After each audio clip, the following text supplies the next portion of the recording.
Hi, welcome to the Drama Free Living podcast. It's Dennis, Lisa McIntee, and Lisa. We're going to talk about feedback today in this particular podcast episode, and we're kind of like pull from EI, maybe from Emotionally Intelligent, our digital on-demand course. And listen, Black Friday through Cyber Monday. This is kind of the week. Yeah, it's coming up. Black Friday is coming up. Are you ready? Are you ready? Okay, so if you're watching on YouTube or listening, on your favorite device to the podcast, Black Friday through Cyber Monday, we're going to give EI 50% off. Okay, so Emotionally Intelligent. It's our course to just help you have just smoother relationships, smoother interactions. So it's your on-demand course where you can make better decisions, learn how to help your team make better decisions, help your team think more strategically, eliminate the emotional waste, right? Some of the drama that happens with all of that craziness, and really become a more efficient and effective communicator. So if you're like, hey, I really need to limit some of this emotional waste and we need to be more efficient. I need my team to make better decisions. I need to make better decisions. Emotionally Intelligent, that really is the on-demand training course, and you get lifetime access for it. And so it's 50% off through Black Friday through Cyber Monday. And we just wanted to give that to you to just be a blessing. Yes, because just let's try to get rid of some of the chaos in our lives. That's what my goal in life is. One of my goals in life is let's just have just a little bit less chaos. Right. And so that really helps it. So we want to maybe talk about a piece of it today and maybe give you maybe some ideas. And Lisa, we've got 4 sort of concepts. And what's fascinating when I talk about these in workshops, every single time people are like, hold on, let me write, say that. They're like, can you say that again? Say that again. And they're writing it down. So I'm fascinated to kind of dive into this. But you had something that you wanted to sort of kick us off with. Absolutely. So Gallup had a poll. They are great with their polls. They always have a poll. They always have. Well, I think that's kind of what they do. I think so. I think that's what they do, which is why they have a poll. 50% of Americans experience stress during most of their workday. So, half of us. And that meaning overstress, as in too much stress. So, your coworker beside you is probably experiencing more stress than what they can actually function at. And then the American Psychological Association, they kind of did some research and study and said 67% of adults 18 to 34 that stress impacts their ability to focus. So that was, 7 out of 10, 18 to 34-year-olds are having so much stress that they're not able to focus. And then what's kind of interesting, one of the books that we've given out during our roundtable is the book Indistractable. And he, I think his name is, I'm going to botch it, but it's Nir Eyal. I don't know how to pronounce his name. Anyway, but he found some information that basically is 90% of our distractions come from within us. So we're thinking, oh my gosh, social media, it's such a distraction, or oh my gosh, television, it's such a distraction. But 90%, of our distractions come from within us. So when you think about it, it's like if 7 out of 10, they just did the study, 18 to 34-year-olds, stress is impacting their ability to focus, and those distractions are affecting them. That's why we put together Emotionally Intelligent. Well, and think about it, Lisa, stress is an emotional issue. It's something that happens on the inside, and we've seen we have a tool in there called the stress converter. It's an emotional issue that shows up in a physical way. Right. Yeah. Or it's a mental emotional things that show up in a physical way. Yeah. And then you think about all of these, 90% of the issues come from inside of us. It's you even think about being distracted typically is to soothe some kind of emotional issue. Right? It's oh, that's a hard conversation. So let me go get done on my email real quick. Right? Oh, this is really hard to do. So, but let me go get really busy and distracted with this thing over here. Mm-hmm. And really that's why we created Emotionally Intelligent, to really help you become less distracted, become actually more focused. Being able to focus, being able to deal with all of the internal chaos that's causing the stress, that's causing us to procrastinate or causing us to distract ourselves with soothing behaviors. Yeah. And so the more we can kind of tweak our focus and bring our stress down and bring down the internal chaos that's going on, the happier we are, the more effective we are, the better we can get stuff done, which honestly increases our earning potential.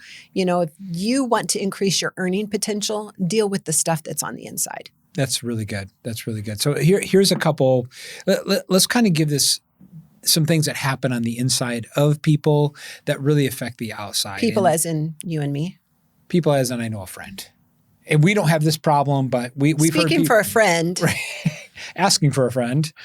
Okay, so this whole idea, because there's a lot of drama and a lot of emotion around feedback, right? Always is. And it's this idea is like when you are giving me feedback, it is just information. It is simply just information. Everything becomes information. That's all it is. Mm-hmm. It's almost like it's data. It's like, that's interesting information. I never thought about that before. And we call this third-person perspective skills. And I think that is a real skill that is really lacking. It's why people are not strategic. It's why they don't make great decisions. It's why there's all this emotional waste, is because we don't have a skill that allows us to sort of step back and kind of look at ourselves and have this third-person perspective of the situation. And it's almost this idea, Lisa, because when you get emotional about it, you stop the learning. Mm-hmm. And you almost have this ability to sort of like put the behavior on a movie screen and just kind of watch it as it goes. And that's where like the best learning happens. But when you get emotional about it, it's not information. Yeah, it's being able to be objective about a situation instead of that situation kind of controlling you. You can look at it objectively. Now, we're not saying that you shove everything down, all the emotions down that you've got, and become a robot. That's a whole nother issue, because so many of us, we don't even know what we feel because we've shoved it down so much that we don't even have access to our feelings, and that is not having that third-person perspective skill. What we're talking like feeling it all and then being able to kind of parse it out and kind of separate from it and looking at it from the third person, looking at it objectively. Because if you are fired up, if you are escalated on something, you can't be objective on it. Yeah. It just doesn't work that way. Yeah, and you want to use it as almost like as wisdom. I think a lot of people, they don't see their emotions as wisdom. There's wisdom in your emotions. It's like, I'm really fired up about that. Well, what is that telling me about what I think? Right? What does that tell me about why am I fired up about it? Right. And really sort of deep diving so that I can learn instead of just always living fired up, always living angry. And I think at the end of the day, it's like you have these feelings, but not everybody has access to them. And so, these are four sort of ideas that really help you kind of get some access to them so that you know what to do with them. And you're right. It's not being a robot, but it's like, I have these emotions and how do I use them for my benefit, not my detriment? How do you use these emotions to be the fuel, to burn the fire hotter in a positive way? It's almost like, how can they serve me, not me serve them?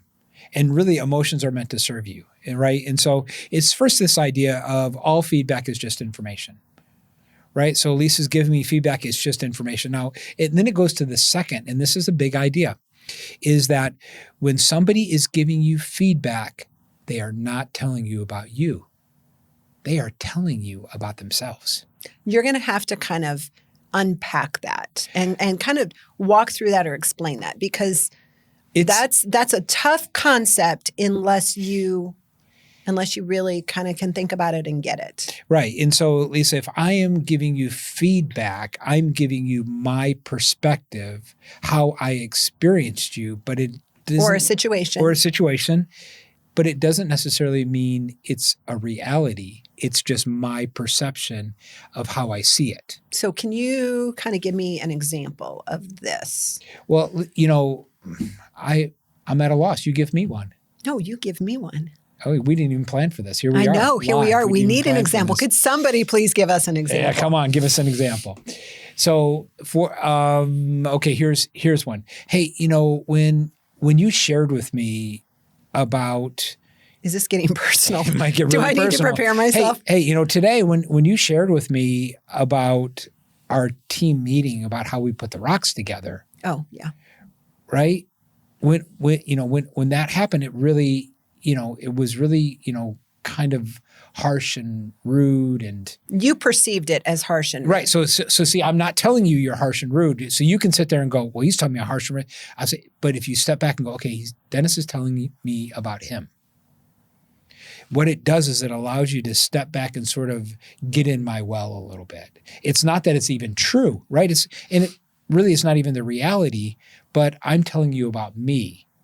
And that's really good. So in our last podcast, we talked about, okay, so how are you experiencing me? Yeah. And so this is a good example of how to use this is, so we had a team meeting and what did I say that was harsh and rude, that you took as harsh and rude?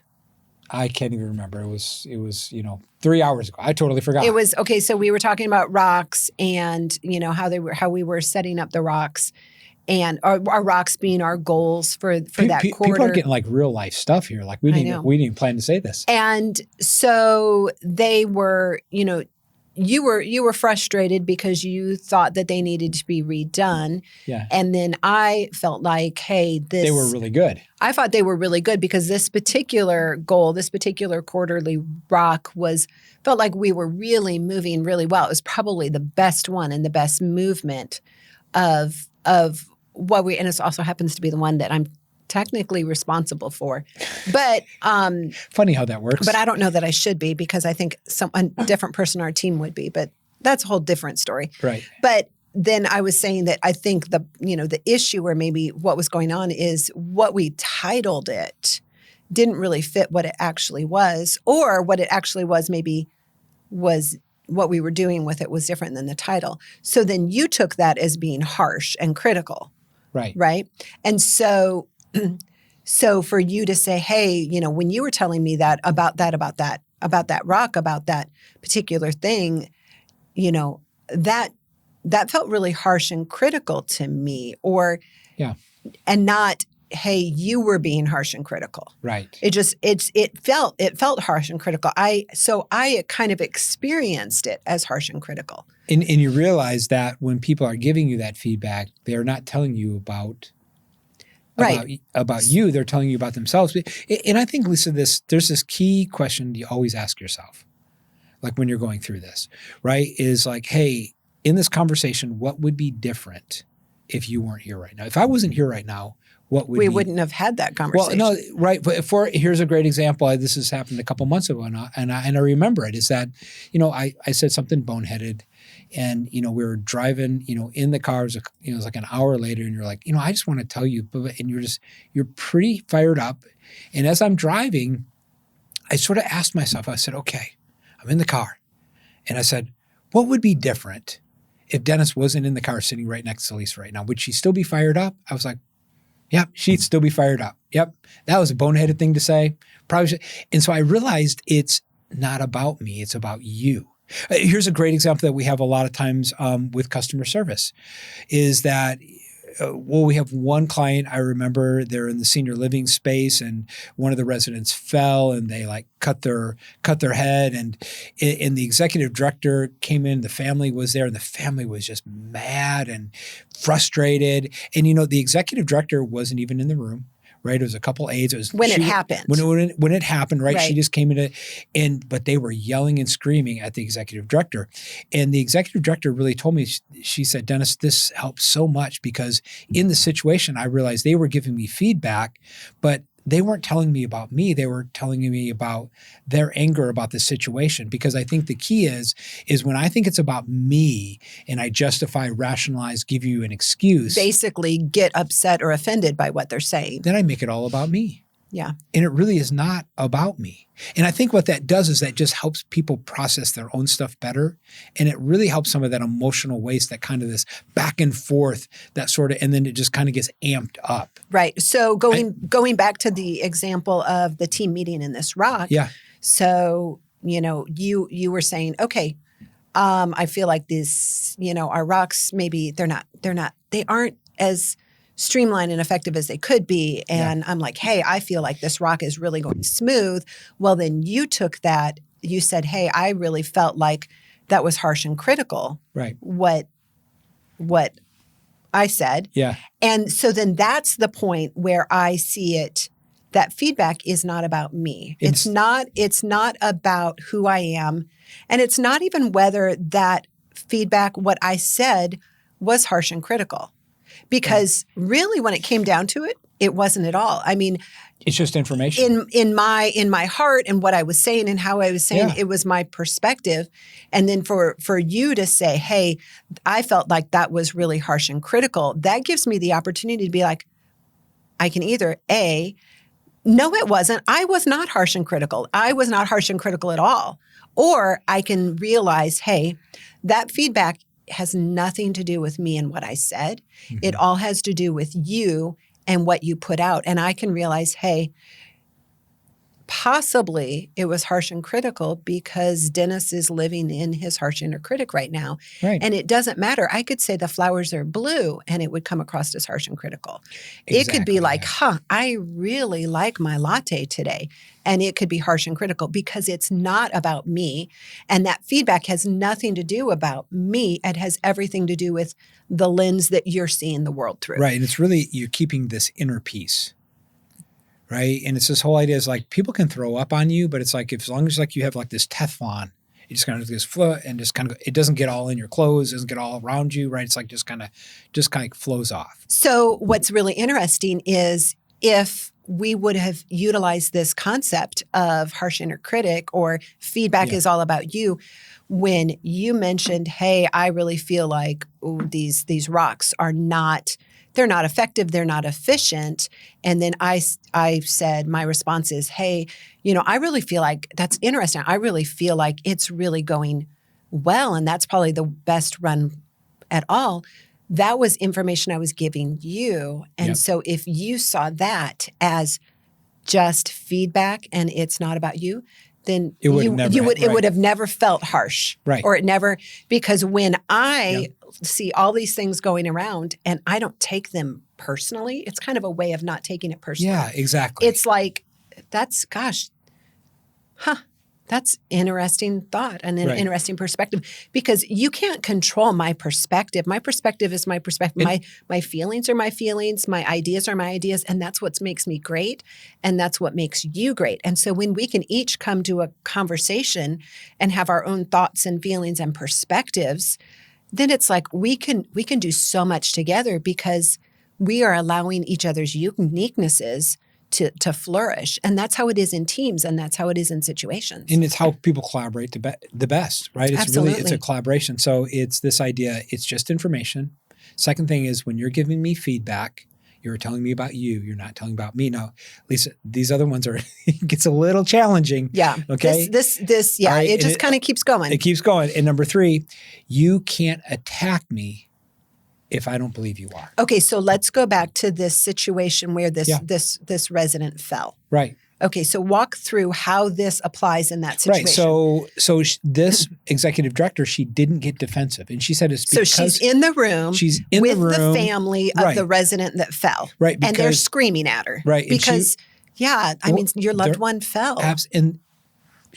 Right. It's horrible. It's a horrible thing. It is, and it is. And they were mad, and they maybe they should have been. You're right. I would have been mad too, right? And actually, but what it does is it really helps you understand where people are. So the executive director could empathize. She could understand. She could have gotten into their well with them. Right. Right. But but what happens many times is that we start to rationalize, we justify. Our people are doing the best we can, and we didn't. These things happen sometimes, and I understand how you could be upset. I mean, there's all of these different things. Wait, did you just Verizon me?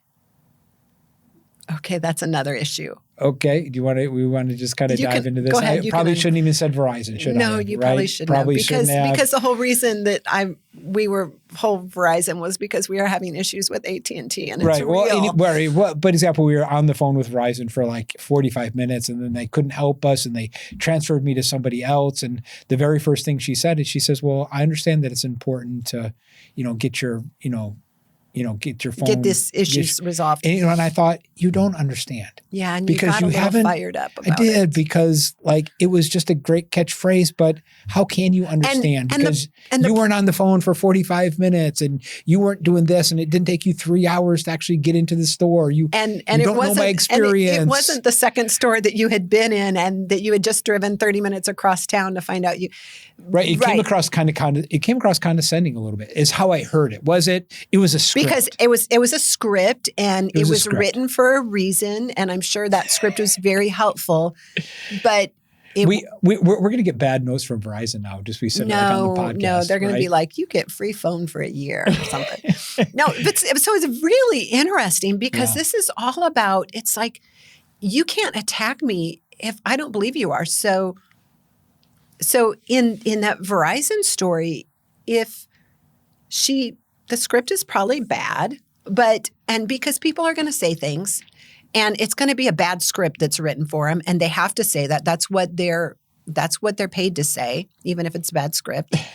Or people are human and they're going to say things. But if you can sit down and say, okay, they just really talked down to me, and they just really tried to empathize with me and did a pretty bad job of it, but they can't attack me if I don't believe they are.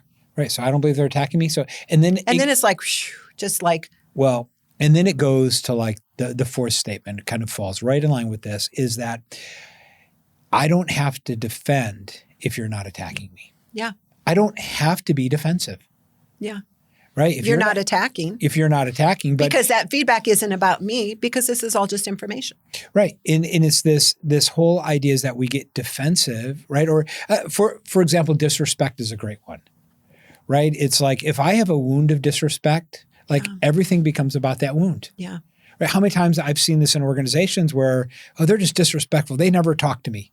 And so the next day the senior leader makes sure, hey, how you doing? Make sure they talk to me. And they walk away and go, well, he just said that. Well, what does he mean by that? I was just so disrespectful, right? And a little bit, you kind of feel like you can't win for trying. Can't win for trying. It's like I say it, I don't say anything. You think it's disrespectful. I say something, then you think it's because when you have this wound, everything revolves around that wound. And this is the power of the third person perspective skill, and it's we talk about feedback in Emotionally Intelligent, and it's utilizing this.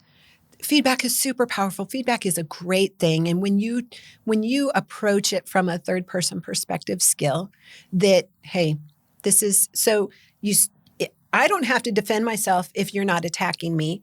And you can't attack me if I don't believe you are, because the feedback is about you. It's not about me, because this is just information. Yeah. And this is running the third person perspective skills backwards. Yeah. And so and I'm amazed, Lisa, this has been one of the key trainings that we've been able to deliver that have really just made huge differences in interpersonal customer service training, just gigantic, better decisions, a lot less emotional waste. And it's part of why we created Emotionally Intelligent. So listen, for Black Friday through Cyber Monday, 50% off. Okay, we'll put a link in the show notes.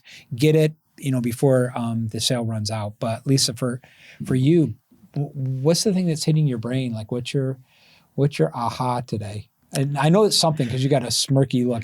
If you're listening on Spotify or iTunes or wherever you listen, you're not seeing the spurts of Lisa. So you definitely got to go to YouTube. I do have a smirk on my face. Right. So go to YouTube and look at her smirk at me. Okay. Because it's happening.